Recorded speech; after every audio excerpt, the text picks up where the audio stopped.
Have you guys seen this? I don't know. It's going to be hundreds or thousands of people that have not made it. This is extreme weather events that I think we're going to see a lot more of worldwide. Hundreds are missing and many feared dead after a massive flash flood hit China. Nepal's foreign minister said an earthquake triggered a landslide, searching for survivors nonstop. They're saying hundreds are missing, but there's a twist. How is it a 4-point something magnitude earthquake can cause so many towns to just get covered in water? There's a theory, but let's look at what they're telling us here real quick. Miniatures on a Lego set. I mean, there's just no, I mean, look at this.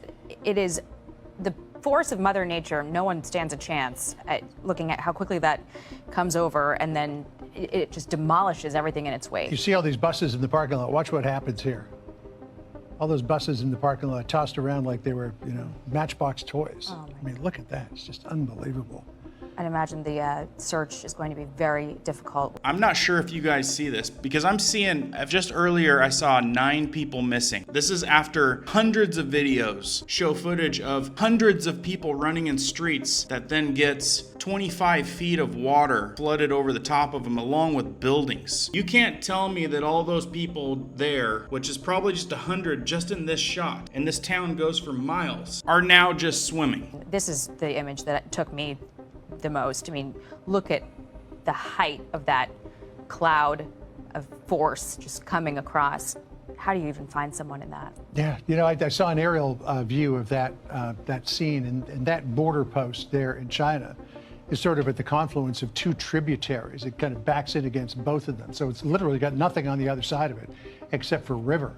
And when that all comes down those canyons like that, those valleys, just nothing's going to stop it. Well, and there's very little chance to avoid it, too. Now, I'm not sure if you guys have seen some of these videos. I'm going to show you. This is really shocking. How does something like this happen? How does something so... Well, let me not ruin it. I want to share this one guy's view on this because something just does not add up about this.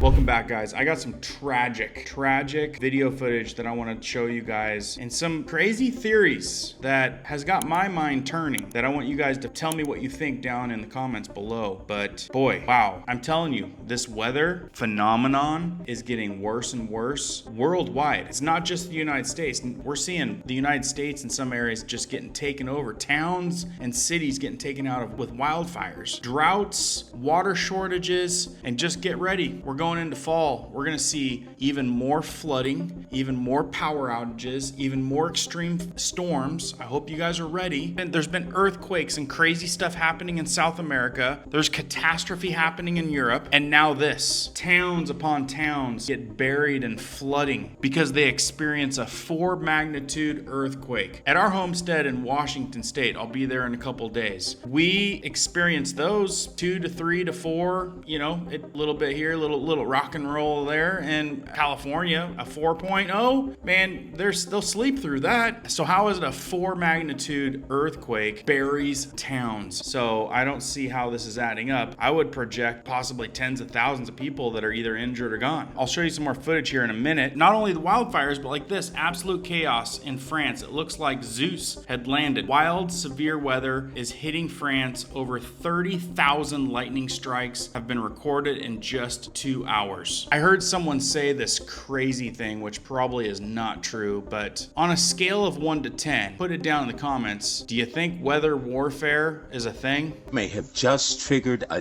deadly chain reaction in the Himalayas. And this is exactly why even a magnitude 4 earthquake can become dangerous under the right, or perhaps should we say, the wrong circumstances. This is happening right now along the Nepal-Tibet border. Officials are investigating a magnitude 4.4 earthquake, relatively small, that may have destabilized an already vulnerable mountainside. And if their preliminary assessments are correct, this small quake created what some might call the perfect storm. 1, the earthquake shakes the mountain. 2, an avalanche of ice and rocks and debris come crashing down into this valley and river area.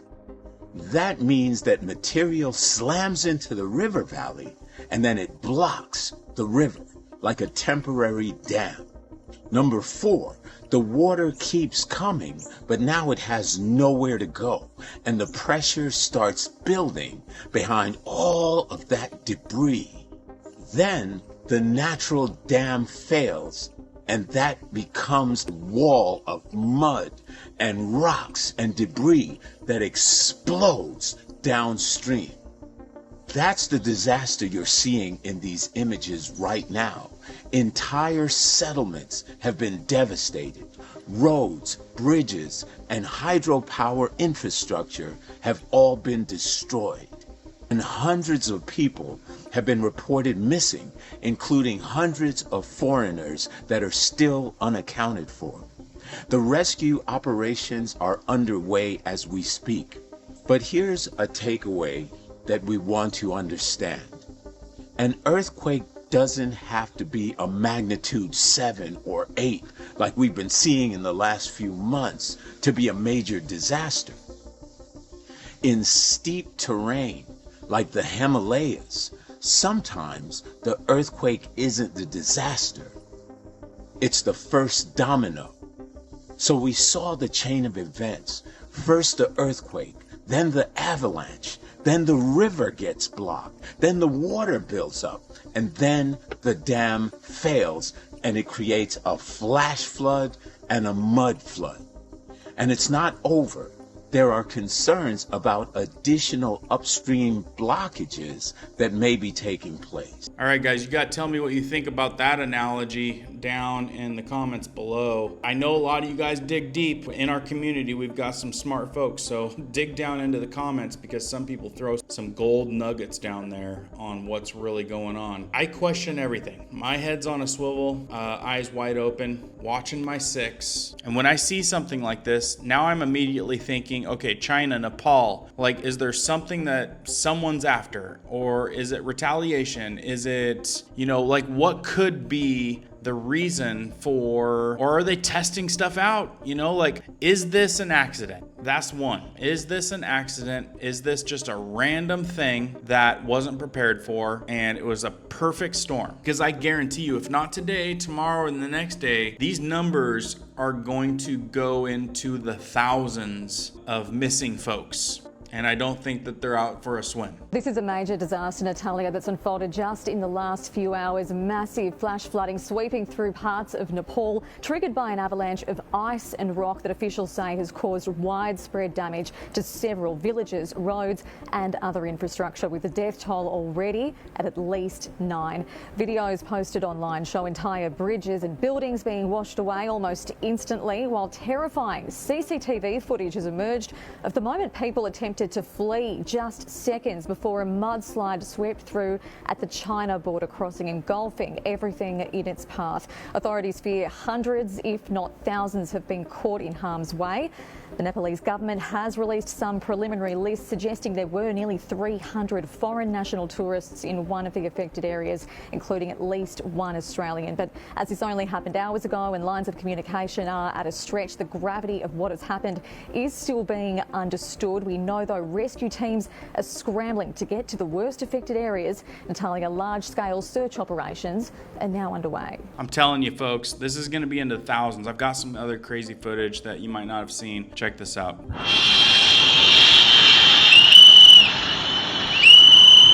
As you can see, these workers, guys, are like trying to tell people there's a whole fleet of workers below this dam, and this dam is about ready to go.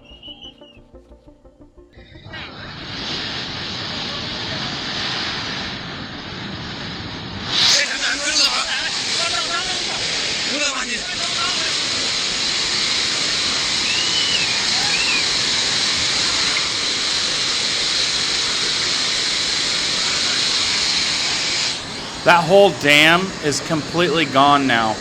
Everybody below it is swimming.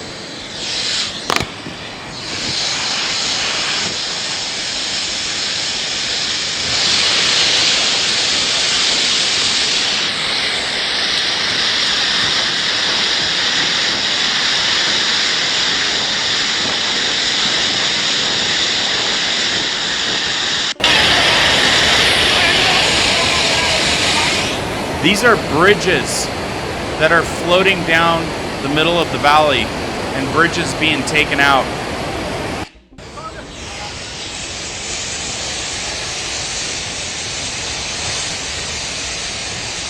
I don't know how many people thought that they'd be safe just moving up in the buildings that they're in, but hundreds of buildings have just toppled over. Towns of buildings have toppled over.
Wow. I'm telling you guys, this is such a big deal. Nepal, I mean, what they're experiencing right now. I mean, there's huge bridges that go across, connect towns, big bridges, gone. This place is affected for a very long time. Entire villages, towns, multi-story buildings just vanished. So look, this place completely, all these buildings, these hotels, these tour bus areas just absolutely demolished.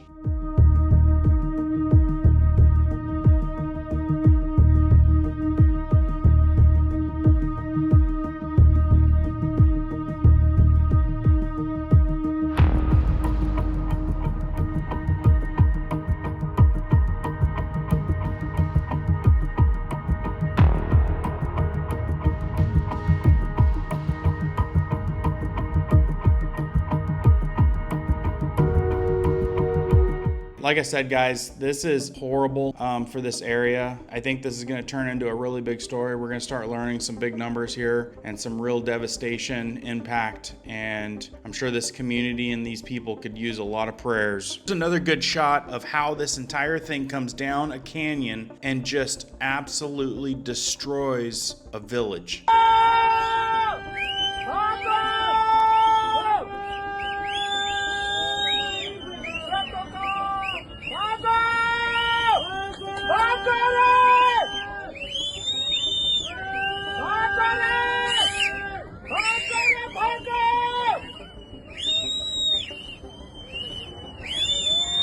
Do you guys see the people right there in the town running? Like right there in the street. Gone. Buildings gone. Holy smokes. Here's a construction crew, probably a mining crew or something down there, probably on shift. These guys are yelling at them, being like, hey, this thing's about ready to go.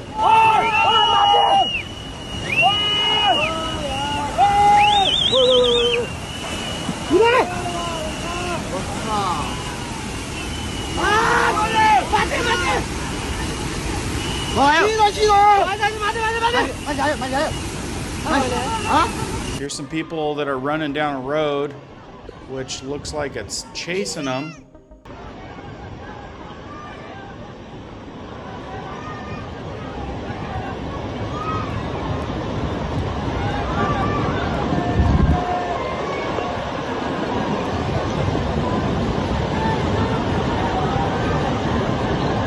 Man, I don't know if I'd be running down the road. I'd be running up the hillside.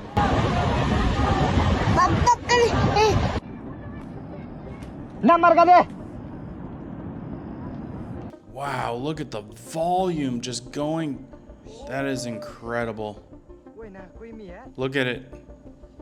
Think about how many valleys and canyons in the United States all it would take is one dam breaking out and how many places and valleys would just get pummeled like this. When I say towns are disappearing off the map, one after another, this is what I'm talking about.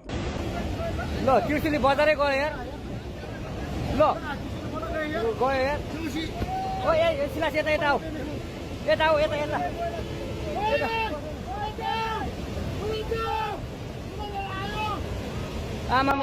This one's got some really good footage. Watch this. Nepal is going through absolute chaos right now. There's water ripping through entire areas of the country, and at the same time you've got people fighting over gas cylinders.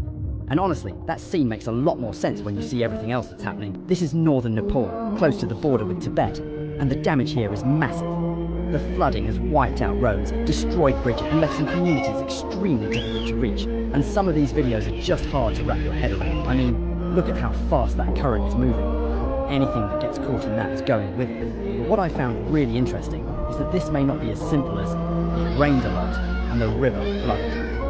Officials are still investigating exactly what happened. Tensions turned upstream, toward the mountains near the Tibetan border.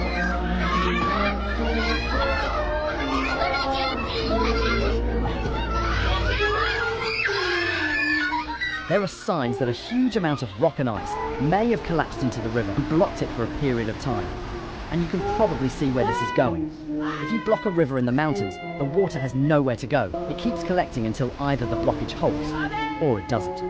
And in this case, it appears that an enormous amount of water was released downstream very quickly, which would explain why some of the footage looks less like normal and more like a sudden wave just tearing through the valley. Oh, pura dam kudera aayo. Pura China ko dam kudera aayo ta. Lo, त्यसले बजारै गयो यहाँ. Lo, गयो यहाँ. Oh yeah, यता.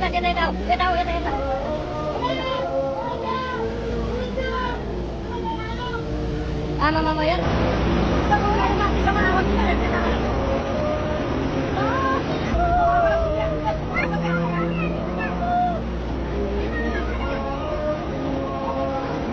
And that's where those gas cylinders from the beginning start to make a little more sense.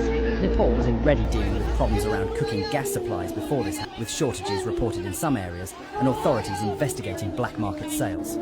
Now look at this. People are actually getting into the floodwater, trying to recover gas cylinders floating past them. But that is insane. After everything you've just seen that current carry away, people are still willing to get into that water for a cylinder. Another aerial shot of the flooding ever could. Because eventually the dramatic footage stops, the water goes down, people online move on to the next story. But the people living here are left with destroyed, broken bridges, disrupted supplies and communities that still need to function somehow. That's the part of a disaster we usually don't see.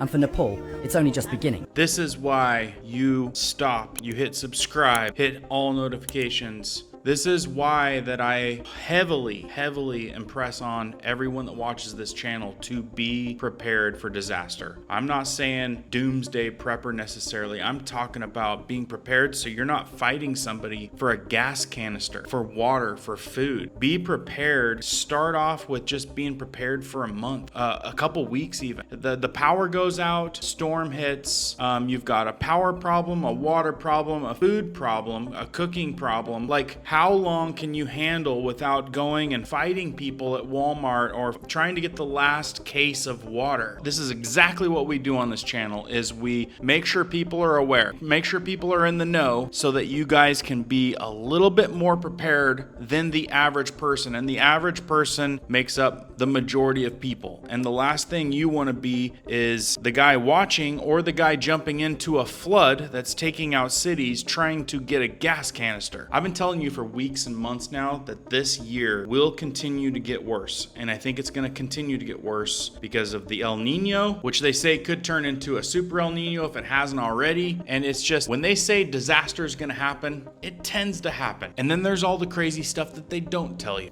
I don't think anybody told these people in Nepal and the Tibet border that they were going to lose their entire town and watch buses get swept away. Let's be part of the herd that actually is somewhat prepared prepared for a disaster. Please share this out so it wakes some folks up on being a little bit ready and a little bit prepared for their family's sake. Couldn't help to share this because this to me is an eye-opener. It helps people realize that you just never know when chaos could happen. And this ain't the only thing. I got a lot more coming down the pipe. So again, make sure you guys are subscribed, the bells hit, share this out, wake some people up. It's just a matter of time before you guys experience the water shortage, the power outage, the hurricane storms, the flooding, the drought, the wildfire. Who knows? Let's try to be ready, folks. Keep prepping, keep learning, keep doing. We'll see you guys on the next one.